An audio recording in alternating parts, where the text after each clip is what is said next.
बड़े बड़े मंदिर हैं, बहुत सारे पावन तीर्थ हैं, परंतु पूरे भारत में केवल 4 ही ऐसी जगह है जहां विश्व के सबसे बड़े धार्मिक मेले का आयोजन होता है, जिसे कुंभ बोला जाता है। ये होता है हरिद्वार में गंगा नदी के तट पर, प्रयागराज में गंगा जी और यमुना जी के संगम पर, नासिक में गोदावरी नदी के तट पर और उज्जैन में शिप्रा नदी के तट पर। महाकालेश्वर 12 ज्योतिर्लिंग में से एक है जो मध्य प्रदेश के उज्जैन में सिचुएटेड है। ये मंदिर भगवान शिव के महाकाल रूप को समर्पित है, जो काल और मृत्यु के परे माने जाते हैं। मंदिर का धार्मिक, ऐतिहासिक और सांस्कृतिक महत्व बहुत ही अद्वितीय है। यहाँ हर दिन हजारों भक्त भगवान शिव के दर्शन करने आते हैं। महाकाल की नगरी उज्जैन से आप सभी को हर हर महादेव। आज के इस वीडियो में मैं आपको बताऊंगी आप उज्जैन कैसे पहुँच सकते हैं, यहाँ रुकने की क्या व्यवस्था है, कौन कौन सी टूरिस्ट प्लेसेस आप कवर कर सकते हैं, यहाँ घूमने, रहने और खाने में कुल कितना खर्च आएगा, साथ ही साथ महाकाल के फ्री दर्शन आप कैसे कर सकते हैं, वीआईपी दर्शन का क्या चार्जेस होगा और अगर आप भस्म आरती अटेंड करना चाहते हैं जो कि विश्व प्रसिद्ध है, उसका क्या प्रोसीजर है, वो भी डिटेल में इस वीडियो में मैं आपको बताऊंगी। तो वीडियो को अंत तक जरूर देखिएगा। अंत में मैं अपना एक्सपीरियंस भी आपके साथ साझा करूंगी कि मुझे महाकाल की नगरी में आके कैसा लगा और ऐसा क्या है जो आपको महाकाल की नगरी उज्जैन से अपने साथ अपने घर लेकर जाना ही चाहिए। तो चलिए साथ में एक्सप्लोर करते हैं महाकाल की नगरी उज्जैन। बाबा महाकाल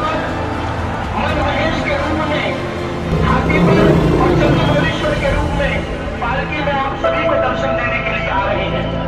आप सभी दिल थाम कर बैठे एवं मैं राजा का आदमी हूँ। आप सभी बिना धक्का-मुक्की किए, बिना किसी व्यवस्था को बिगाड़े हुए दोनों हाथ ऊपर कर भगवान की वंदना करें, अपने मन की बात भगवान से कहें, क्योंकि वही क्षण होता है जब महाकाल साक्षात आप सभी को देखते हैं। हम महाकाल को देखें जरूरी नहीं है, महाकाल हमें देखें ये ज्यादा जरूरी है। दोनों हाथ उठाइए। करता करे न कर सके, शिव करे सो होए, तीनों लोक नौखंड में महाकाल से बड़ा न कोई। वो अकेला ही है जो मूर्तों की भस्म से श्रृंगार करता है। ऐसे ही नहीं, वो कालों का काल महाकाल कहलाता है। आपने कभी यह सोचने का प्रयास किया कि इस मंदिर का नाम महाकालेश्वर क्यों पड़ा? चलिए मैं आपको बताती हूँ। इसके पीछे की एक मान्यता है जिसमें बताया जाता है कि दूषण राक्षस का वध करने के लिए महाकाल प्रकट हुए थे काल के रूप में। जब अवंतिकापुरी उज्जैन में महादेव ने दूषण राक्षस का वध किया, इसके पश्चात ऋषियों ने प्रार्थना की कि हे प्रभु आप हमेशा के लिए यहाँ स्थापित हो जाइए। भोलेनाथ ने उज्जैन वासियों से कहा, मैं इस शिवलिंग के रूप में काल के अंत तक यहाँ विराजमान रहूंगा। ट्रेन हमारी 1.5 घंटा लेट है और कुछ ही मिनटों के अंदर अब हम लोग पहुंचने वाले हैं महाकाल की नगरी उज्जैन में। जय काल महाकाल विकराल शंभो, जीवन हो या मृत्यु दोनों ही तुम हो। फाइनली हमने महाकाल की नगरी में कदम रख दिया है। अब अगर बात करें उज्जैन में बेस्ट टाइम टू विजिट की, तो यहाँ आने का सबसे बेस्ट समय माना जाता है अक्टूबर से मार्च तक का, क्योंकि इस समय यहाँ 10 डिग्री से 25 डिग्री तक का टेम्परेचर रहता है। वैसे तो उज्जैन में मई जून में भी बहुत विजिट किया जाता है, बहुत सारे टूरिस्ट आते हैं, पर क्योंकि उज्जैन एक गर्म शहर है, उस समय यहाँ दिन में घूम पाना बहुत मुश्किल हो जाता है, इसलिए सबसे बेस्ट समय है सर्दियों का। अब बात कर लेते हैं कि आप उज्जैन कैसे पहुंच सकते हैं, यहाँ लोकल ट्रांसपोर्टेशन की क्या फैसिलिटी है। देखिए, आप उज्जैन तीनों तरीकों से पहुंच सकते हैं, बाय प्लेन, बाय ट्रेन और बाय बस। अगर आप बाय प्लेन आना चाहते हैं तो आप लैंड करेंगे उज्जैन के पास देवी अहिल्याबाई होलकर एयरपोर्ट पर, जिसे इंदौर एयरपोर्ट भी कहा जाता है, जो उज्जैन से लगभग 55 किलोमीटर की दूरी पर है। एयरपोर्ट पे लैंड करने के बाद आप कोई भी टैक्सी या बस हायर कर सकते हैं, जो तकरीबन 1.5 घंटे में आपको उज्जैन ड्रॉप कर देगी। अगर आप ट्रेन से आना चाहते हैं तो उज्जैन में ही उज्जैन जंक्शन रेलवे स्टेशन है, जो कि भारत के बड़े बड़े शहर से कनेक्टेड है, जैसे कि दिल्ली, मुंबई, कोलकाता, जयपुर, मेरठ। यहाँ आप बहुत ही स्पेशल ट्रेन वंदे भारत से भी पहुँच सकते हैं। उज्जैन बाय रोड भी काफी सारी सिटीज से कनेक्टेड है, जैसे कि इंदौर, भोपाल, झांसी, आगरा, जबलपुर, दिल्ली। आप बाय कार भी यहाँ बहुत आसानी से पहुँच सकते हैं।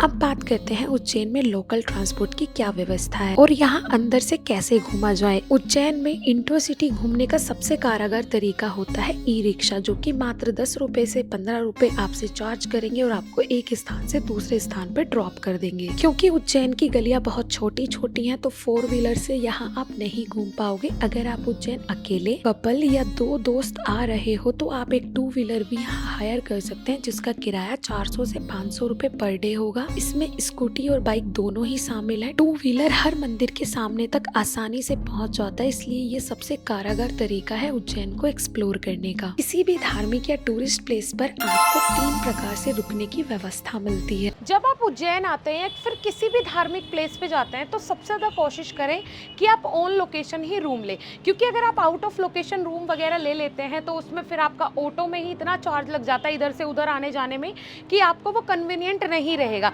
अभी जैसे कि हम यहाँ उज्जैन में रुके हुए हैं, यहाँ सामने देखिए मेरे महाकाल लोक गेट नंबर 1 है। यहाँ से सीधा हम महाकाल के दर्शन के लिए जा सकते हैं। रात्रि में जब अपने भस्म आरती की तो यहीं से हमें सामने से ई रिक्शा मिल गया और हम आसानी से चले गए। तो ऐसे आपको यहाँ पे बहुत कन्वीनियंट हो जाता है। यहाँ से ही कॉरिडोर का रास्ता शुरू हो जाता है, तो आप लोग महाकाल लोक को भी एक्सप्लोर कर सकते हैं और महाकाल लोक के अंदर ही सारी चीज़ें आप लोग कवर कर पाएंगे। मैं आपको रूम भी दिखा देती हूँ कि बहुत ही अच्छा रूम यहाँ प्राइम लोकेशन पे भी आपको बहुत ही रीजनेबल रेट में मिल जाता है। जैसे कि मैंने आपको बताया कि आप 3 कैटेगरी के रूम्स आपको मिलते हैं जिस भी धार्मिक प्लेस पे या किसी भी टूरिस्ट प्लेस पे जब आप जाते हैं। सबसे पहला होता है लग्जरी रूम, दूसरे नंबर पे आता है डिलक्स रूम और तीसरे नंबर पे आता है नॉर्मल रूम। ठीक है जी, लग्जरी रूम हम कवर करेंगे अगर पॉसिबल हुआ, लेकिन ये जो आ रहा है ये आ रहा है डिलक्स रूम में। यहाँ पे काफ़ी अच्छी फैसिलिटीज़ जैसे कि रेस्टोरेंट की फैसिलिटी है। यहाँ से आपको कहीं भी जाना हो तो कन्वीनियंट रहता है, सब आराम से आपको ई रिक्शा वगैरह मिल जाता है। बाहर से ही आपको ऑटो मिल जाएगा जो आपको महाकाल और बाकी के जो उज्जैन के स्पॉट्स हैं वहाँ पे आराम से दर्शन करा लाएगा। मतलब बेस्ट लोकेशन है। खाने पीने से लेके हर एक मंदिर तक पहुँचने की सुविधा यहाँ से आपको बहुत ही आसानी से मिल जाती है। एक ब्रिज क्रॉस करेंगे तो रेलवे स्टेशन है। काफ़ी अच्छी फैसिलिटीज़ मुझे यहाँ पे मिली। तो आप लोग भी ऐसा ही स्टे चूज करें जब भी आप किसी भी धार्मिक प्लेस या टूरिस्ट प्लेस पे जाएं। ये 8 लोगों के लिए आपको मात्र 1400 रुपये में यहाँ मिलता है, वो भी बेस्ट लोकेशन पे। एसी रूम रहेगा। ऑलमोस्ट सारी फैसिलिटीज़ यहाँ पे आपको मिलेगी। ब्रेकफास्ट, लंच और डिनर की फैसिलिटी भी मिलती है। महाकाल लोक, महाकाल मंदिर सब यहाँ से बिल्कुल पास में ही है। चलिए अब जानते हैं आप उज्जैन में कहाँ कहाँ घूम सकते हैं और दर्शन कर सकते हैं। मैंने 6 टॉप प्लेसेस कवर की हैं जो आपको अपनी लिस्ट में रखनी ही चाहिए, क्योंकि ये सब बहुत ही प्रमुख और प्राचीन स्थान है। उज्जैन दर्शन की शुरुआत हम करने जा रहे हैं महाकाल दर्शन से, जो कि 12 ज्योतिर्लिंग में से एक है। महाकाल के दर्शन के लिए रोज हजारों लाखों लोग महाकाल के दर्शन के लिए आते हैं। हम भी चल रहे हैं महाकाल के दर्शन के लिए। इससे पहले मैं आपको एक महत्वपूर्ण जानकारी देना चाहूंगी। अभी मैं हूँ महाकाल लोक में। देखिए कितना सुंदर बना हुआ है कॉरिडोर। काशी विश्वनाथ कॉरिडोर से 4 गुना बड़ा बना है ये कॉरिडोर। बहुत ही भव्य है। बहुत ही सुंदर सुंदर प्रतिमाएं इस कॉरिडोर में बनी हुई हैं, जिसे बहुत ही सुंदर सा नाम भी दिया गया है महाकाल लोक। बहुत ही साफ सुथरी जगह है। यहाँ आप अपने परिवार के साथ आ सकते हैं, क्वालिटी टाइम स्पेंड कर सकते हैं। तो मुझे तो मतलब मेरा उज्जैन का सफ़र बहुत बहुत बहुत शानदार रहा और ये सारी चीज़ें पॉसिबल हो पाई है महाकाल एक्सप्रेस के कारण भी।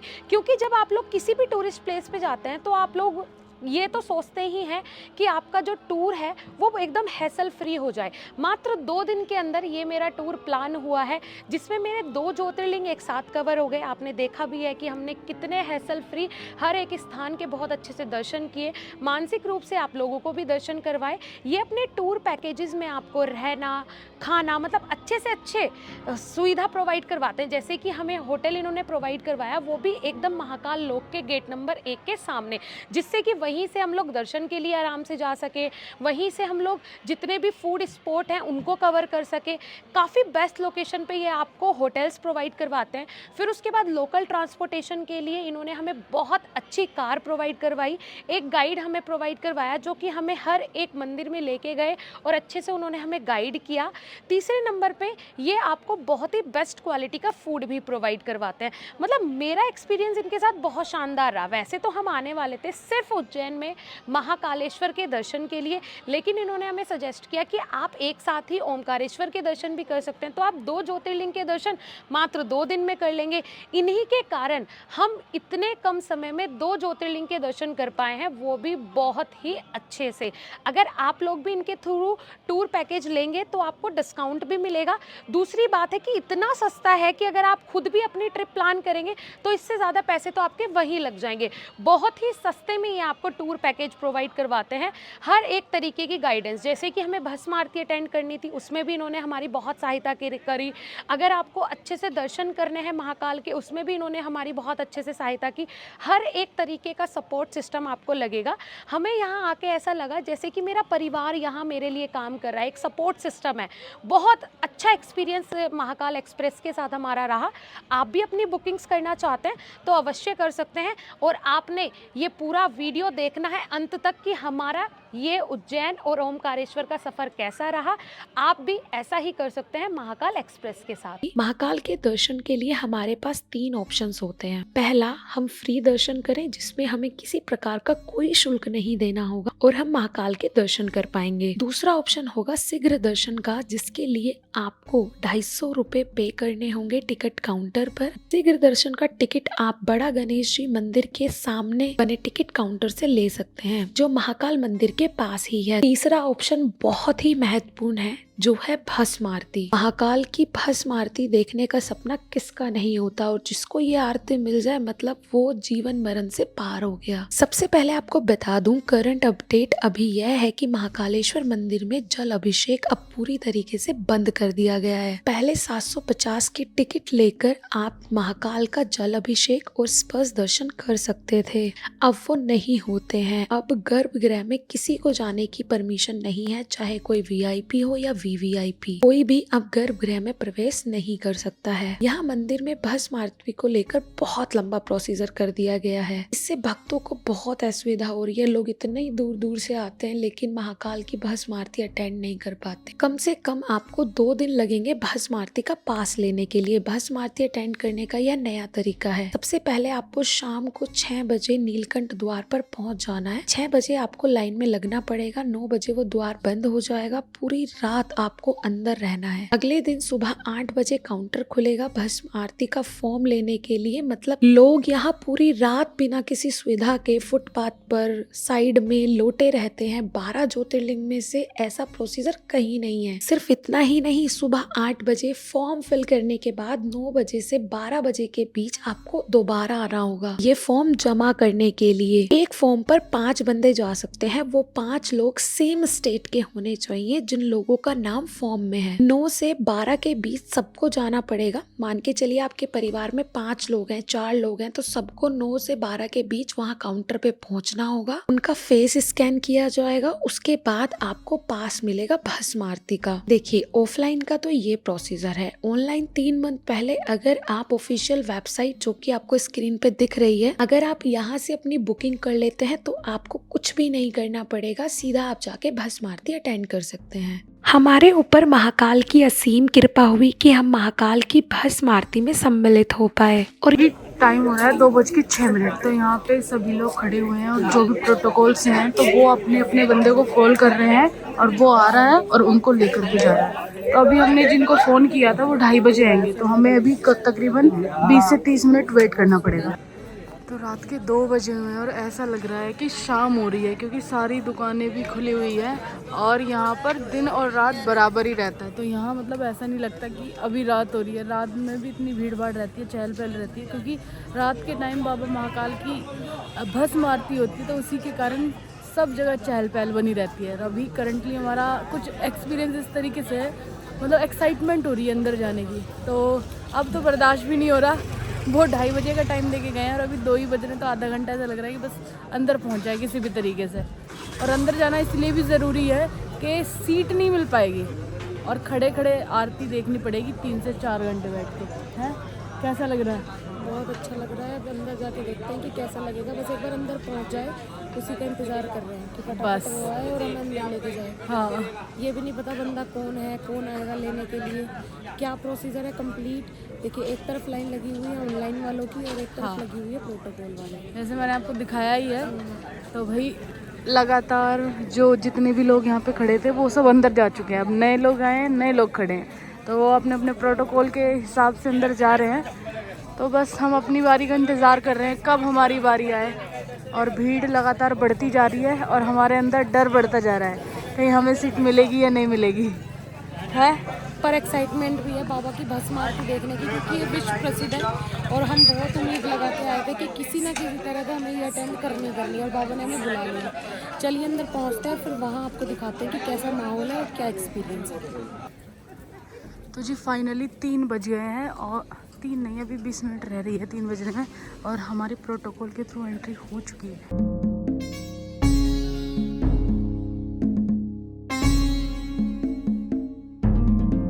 हम लोग 2 बजे आ गए थे और अभी भी कंटिन्यू हम लोग लाइन में लगे हुए हैं। आधा घंटा भी बचा हुआ है मंदिर के पट खुलने के लिए। तो 3:30 बजे हैं और 4 बजे मंदिर के पट खुलेंगे, फिर हम लोग की एंट्री होगी।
मेरा दिमाग सुन्न हो गया और शरीर की हर एक इंद्री ने काम करना बंद कर दिया। ऐसा मैंने यहाँ क्या देखा? मैंने यहाँ एक कुत्ते को देखा जो नित्य प्रतिदिन महाकाल की भस्म आरती को अटेंड करने के लिए लाइन में खड़ा होता है, फिर उसके बाद 2 घंटे बैठकर महाकाल का श्रृंगार और उनकी भस्म आरती देखता है। ये नजारा देखने लायक था और ये देखकर मुझे कैसा फील हो रहा था ये मैं अब आपको नहीं बता सकती, क्योंकि मेरे पास शब्द ही नहीं है कि मैं उस मोमेंट को एक्सप्लेन कर सकूं। और फिर क्या था, महाकाल का श्रृंगार होना शुरू हुआ और उसके पश्चात शुरू हुई विश्व प्रसिद्ध भस्म आरती। इतना एनर्जेटिक माहौल, चारों तरफ सिर्फ महाकाल के जयकारे। महाकाल के दर्शन करने से पहले इस मंदिर और महाकाल के पीछे की कथा जान लेते हैं कि किस तरह तीसरे ज्योतिर्लिंग के रूप में महाकाल यहाँ प्रकट हुए। पौराणिक कथाओं के अनुसार अवंतिका यानी उज्जैन के एक राजा थे जिनका नाम था चंद्रसेन, जो एक महान शिव भक्त थे, यानी वो भगवान शिव की हमेशा पूजा किया करते थे। एक समय की बात है कि राजा चंद्रसेन भगवान शिव की पूजा कर रहे थे। वहाँ एक बालक आया और उसने राजा को पूजा अर्चना करते हुए देखा। राजा को पूजा करते देख प्रभावित होकर बच्चे ने एक पाषाण लेकर शिवलिंग को बनाया और उसकी पूजा करने लगा। बच्चा शिवलिंग की पूजा में इतना लीन हो गया कि खाना पीना सब छोड़ दिया, जिससे वह मूर्छित हो गया। ये देखकर बच्चे की माँ को गुस्सा आया। उसने उस शिवलिंग रूपी पत्थर को उठाकर वहां से दूर फेंक दिया। हालांकि जब बच्चे को होश आया तो उसने देखा जिस स्थान पर उसकी माँ ने वो पत्थर फेंका था, उस स्थान पर अब एक भव्य मंदिर बना हुआ है और उसी के अंदर महाकाल ज्योतिर्लिंग के रूप में स्थापित है। और इसी समय के आसपास राजा चंद्रसेन पर पड़ोसी राजाओं ने दूषण राक्षस के साथ मिलकर हमला किया था और राजा का सारा खजाना लूटकर सभी शिव भक्तों को बहुत परेशान किया। ये देख राजा भगवान शिव के शरण में गए और उनसे रक्षा की प्रार्थना की। फिर क्या था, भगवान शिव महाकाल रूप में प्रकट हुए और दूषण राक्षस का वध कर दिया। इसके पश्चात सभी भक्तों ने, राजा ने भगवान भोलेनाथ से प्रार्थना की कि हे प्रभु, आप हमारी रक्षा के लिए यहाँ हमेशा के लिए विराजमान हो जाइए। भगवान शिव ने उनकी प्रार्थना सुन ली और महाकालेश्वर ज्योतिर्लिंग के रूप में वहाँ विराजमान हो गए। इसलिए हम कहते हैं उज्जैन को महाकाल की नगरी। रोज महाकाल अलग अलग तरीके से श्रृंगार करते हैं जिससे हम उनके अलग अलग रूपों का दर्शन कर सके। चलिए इसके बाद हम दर्शन करने चलते हैं उज्जैन के सेनापति के। जी हाँ, काल भैरव मंदिर में, जो बहुत ही चमत्कारी है। सबसे पहला सवाल,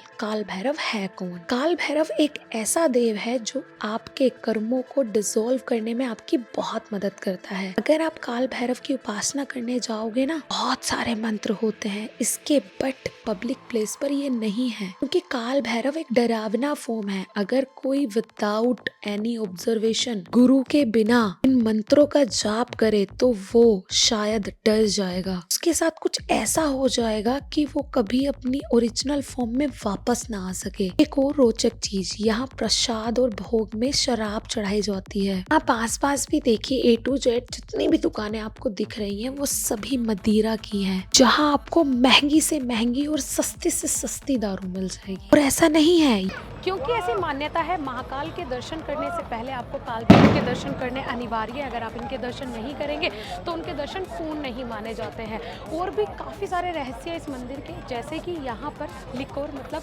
दारू का भोग लगाया जाता है। अब हम तो दारू का भोग नहीं लगाएंगे क्योंकि ऐसा नहीं है कि उनको ये पसंद है, बल्कि वो बोलते हैं जो काल भैरव है वो भोलेनाथ के महाकाल के ही एक अंश है। और ये कहा जाता है कि जो भी आपकी बुराई है, चाहे बीड़ी है, सिगरेट है, दारू है और गांजा है, जो भी आप जिसका भी सेवन करते हो, आपको लगता है कि आपकी बुरी आदत है, वो आप यहाँ पे प्रदान कर सकते हो। तो हमारे अंदर तो ऐसी कोई भी आदत नहीं है, तो हम जाएंगे जो नॉर्मल प्रसाद है वही लेके जाएंगे और बाबा काल भैरव को अर्पित करेंगे।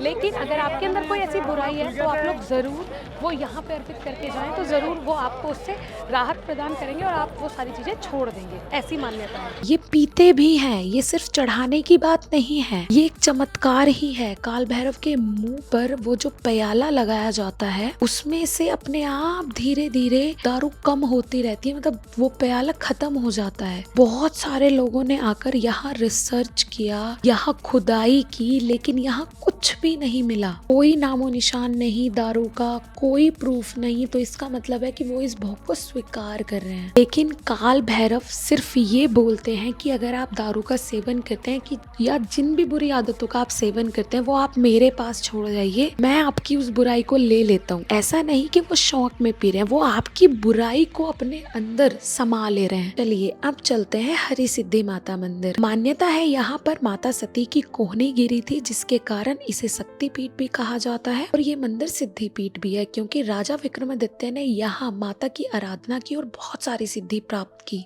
अभी हमें माता हरि सिद्धि के मंदिर में, ये 52 शक्ति पीठ में से एक शक्ति पीठ है। कहा जाता है कि यहाँ पर माता की कोहनी गिरी थी, इसीलिए ये बहुत ही प्राचीन स्थान है। और ये आप मेरे पीछे 2 स्तंभ देख रहे हैं, एक शिव का रूप है, एक शक्ति का रूप है।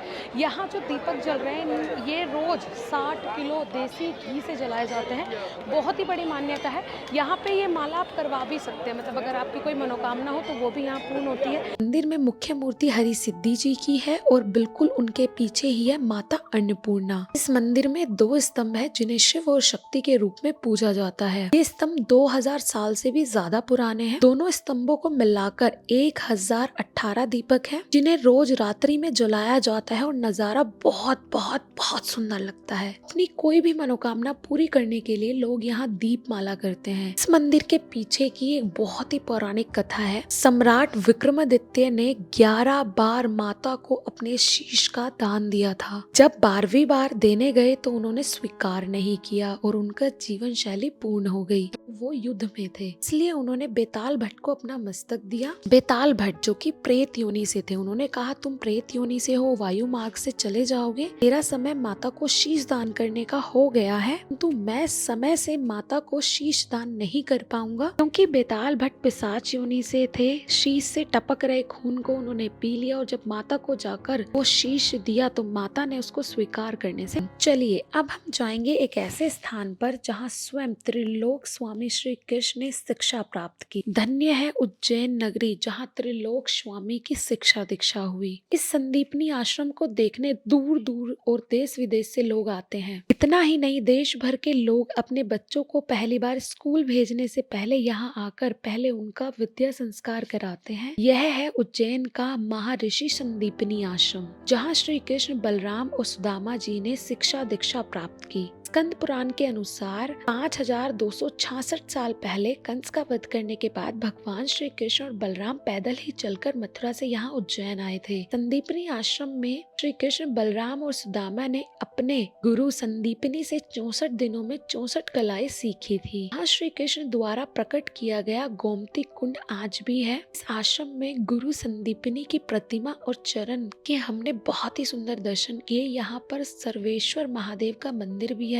जिसमें संदीपनी ऋषि द्वारा स्थापित शिवलिंग भी है। इस आश्रम में द्वापर युग के कुंडेश्वर महादेव का मंदिर भी है, जहां हमने उन नंदी महाराज के दर्शन किए जो उसी समय से खड़े हैं, मतलब द्वापर युग से ही इनकी खड़ी प्रतिमा यहाँ पर है। अभी हम जा रहे हैं शिप्रा नदी के दर्शन के लिए। राम घाट जो बहुत ही प्रसिद्ध है, यहाँ का नजारा देखने योग्य है। आइए मैं आपको एक रोचक बात बताती हूँ। एक जमाने में इस नदी में खून बहा करता था। पुराणों में शिप्रा नदी का एक बहुत ही रोचक किस्सा मौजूद है। एक बार भगवान शिव और भगवान विष्णु के बीच युद्ध हो जाता है, भेद हो जाता है। महाकाल त्रिशूल से भगवान विष्णु पर हमला करते हैं, तो उस हमले के दौरान भगवान विष्णु की एक उंगली कट जाती है और उस कटी उंगली से एक तेज खून की धारा निकलती है और पृथ्वी पर आकर गिरती है और एक नदी का रूप ले लेती है। कालांतर में उसी नदी को शिप्रा नदी माना जाता है। शिप्रा नदी को गंगा नदी के तुल्य माना जाता है। ये भी कहा जाता है अमृत कलश से अमृत छलककर यहाँ गिरा था, इसलिए यहाँ महाकुंभ मेला लगाया जाता है। यहाँ मुझे एक ऐसा नजारा दिखा जिस नजारे को देखकर मेरी आंखें मानो टिक सी गई हो। मेरी जुबान बहुत कुछ बोलना चाह रही थी लेकिन कुछ बोल नहीं पा रही थी। यहाँ मैंने एक बाबा देखे जो शिप्रा नदी में खड़े हुए थे और निरंतर अपना हाथ अंदर डालकर कुछ निकालने का प्रयास कर रहे थे। मुझे जहाँ तक समझ में आया वो देख रहे थे कि मलबे में कुछ रुपए उनको मिल जाए। जब मुझसे रुका नहीं गया, मैं उनके पास गई और जाके उनसे बात करने का प्रयास किया। पूछा, बाबा क्या कर रहे हो? इनके मुख से वो शब्द सुनकर कि पेट पालने के लिए कुछ तो करना पड़ेगा ना, मुझे लगा कि कुछ ऐसे स्वाभिमानी लोग आज भी इस संसार में जीवित हैं जो किसी के सामने हाथ नहीं फैला सकते। फिर जो आसपास मुझे दिखाई दिया जो उनके लिए बेस्ट था वो मैंने उनको खाने के लिए दिया, क्योंकि मुझे ऐसा लग रहा था कि महाकाल ने शायद आज इनकी भूख मिटाने के लिए हमें यहाँ भेजा है।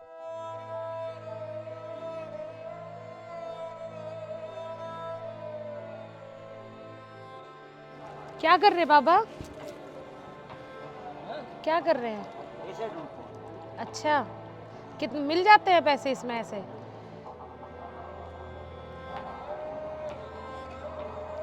कितने रुपए मिल जाते हैं एक दिन में? पूरे दिन ऐसे ही करते हैं? ठंड नहीं लगती? तो पेट पालने के लिए तो कुछ तो करना पड़ता है। कितने रुपए मिल जाते हैं एक दिन में? 200 मिल जाते हैं।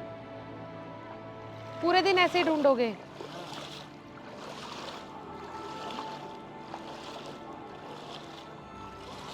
खाओगे कुछ? क्या खाओगे? भूख लगी है अभी? जो दिन वो खाने की। लो ये पैसे रखो। और बताओ क्या खाओगे? जो आपकी इच्छा हो खिला दो।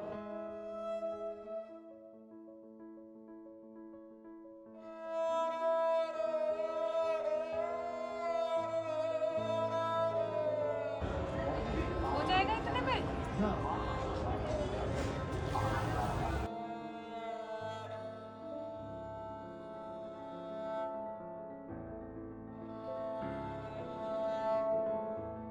चलिए अब हम चलते हैं महाकाल लोक। इसका उद्घाटन 2 साल पहले मोदी जी ने किया था। यहाँ पर आपको सिर्फ भगवान शिव की ही नहीं बल्कि सभी देवी देवताओं की प्रतिमा मिलेगी। इवन यहाँ पर रावण की प्रतिमा भी है जब उन्होंने कैलाश पर्वत को उठा लिया था। इस महाकाल लोक को बनाने में गवर्नमेंट ने लगभग 800 करोड़ रुपए लगाए। अभी मैं फेज 1 में हूँ and I see beautiful structures all around me. ये महाकाल लोक कॉरिडोर 900 मीटर लंबा है। ये काशी विश्वनाथ कॉरिडोर से 4 गुना बड़ा है। यहाँ आपको सब मिलेगा, शिव पुराण की स्ट्रक्चर्स, माता सती की कहानी और भी बहुत कुछ। महाकाल कॉरिडोर का नजारा रात्रि के समय देखने योग्य होता है और चारों तरफ सिर्फ पॉजिटिविटी ही पॉजिटिविटी रहती है। किसी भी टूरिस्ट प्लेस, धार्मिक स्थान या आप कहीं भी ट्रैवल करो तो आपको वहां से कुछ ना कुछ जरूर लाना चाहिए जो वहां के अलावा कहीं और ना मिले, जो भी वहां पर प्रसिद्ध हो। एक कलेक्शन आपके पास बन जाएगा, लेकिन कुछ खास होना चाहिए। जैसे कि जब मैं काल भैरव मंदिर में पहुंची तो मुझे प्रसाद वाली टोकरी में ये एक नजर बंदू मिला जो मुझे बहुत ही यूनिक लगा और मुझे लगा कि यहाँ के अलावा ये कहीं भी मेरे को नहीं मिलेगा। और कुछ ऐसी चीज जो हम अपने घर ले जा सकते हैं, हमेशा अपने घर ऑफिस के बाहर बांध सकते हैं। देखिए कितना सुंदर ये लग रहा है। और अगर हम काल भैरव मंदिर से ये लेके जाएंगे, क्या हमें कभी नजर दोष लग सकता है? कभी भी नहीं लगेगा। इसीलिए मैंने उज्जैन के काल भैरव मंदिर से ये स्पेशल चीज कैरी की। आप आए तो आप भी इसको कैरी कर सकते हैं। अब इस वीडियो को अंत की तरफ ले जाते हैं। मैंने पूरा प्रयास किया है कि आप लोगों की इस यात्रा को शुभ यात्रा में बदल सकूं। रुकिए, महाकाल की नगरी उज्जैन में हमारा अनुभव कैसा रहा ये जाने बिना आप नहीं जा सकते। मेरा बेस्ट पार्ट रहा महाकाल की भस्म आरती और उनका श्रृंगार देखना। सबसे पहला मेरा बेस्ट एक्सपीरियंस जब मैं महाकाल नंदी होल के पास बैठकर उनके दर्शन कर रही थी। मुझे ऐसा प्रतीत हो रहा था कि महाकाल मुझे ही सामने से देख रहे हैं और मेरे रोंगटे खड़े हो गए उनको देखकर। फिर मैं गई काल भैरव मंदिर और मैं सामने से जब काल भैरव के दर्शन कर रही थी तो मुझे ऐसा लग रहा था उस समय की सारी नेगेटिविटी भगवान ने मेरे अंदर से खींच ली है और अपने अंदर समा ली है। और next day early morning Mahakal की भस्म आरती, जिसमें मैंने महाकाल के सबसे बड़े भक्त को देखा। जी हाँ, वो कुत्ता जो लाइन में खड़ा होता है और फिर निरंतर 2 घंटे बैठकर महाकाल का श्रृंगार और उनकी भस्म आरती देखता है। ये नजारा देखने योग्य था। इस नजारे को देखकर मानो मेरी आंखें फट सी गई हो, शरीर सुन पड़ गया और दिमाग ने काम करना बंद कर दिया हो। मेरे पास शब्द नहीं है। जब वो पंडित जी महाकाल का श्रृंगार कर रहे थे और वो भस्म आरती की भस्म वहां उड़ रही थी, मैं क्या ही बोलूं। मेरे पास, मैं एक्सप्लेन इसको सीरियसली नहीं कर सकती हूँ। जब आप जाओगे, आप अटेंड करोगे तो आपको पता चलेगा कि अनुभव एक अलग ही लेवल का था। नेक्स्ट वीडियो आप कहाँ का चाहते हैं कमेंट सेक्शन में कमेंट करके जरूर बताएं। इस वीडियो को ज्यादा शेयर भी जरूर करें क्योंकि आप लोगों का एक शेयर हमारे लिए बहुत महत्वपूर्ण है। वीडियो को अंत तक देखने के लिए बहुत बहुत धन्यवाद। राधे राधे, जय श्री महाकाल।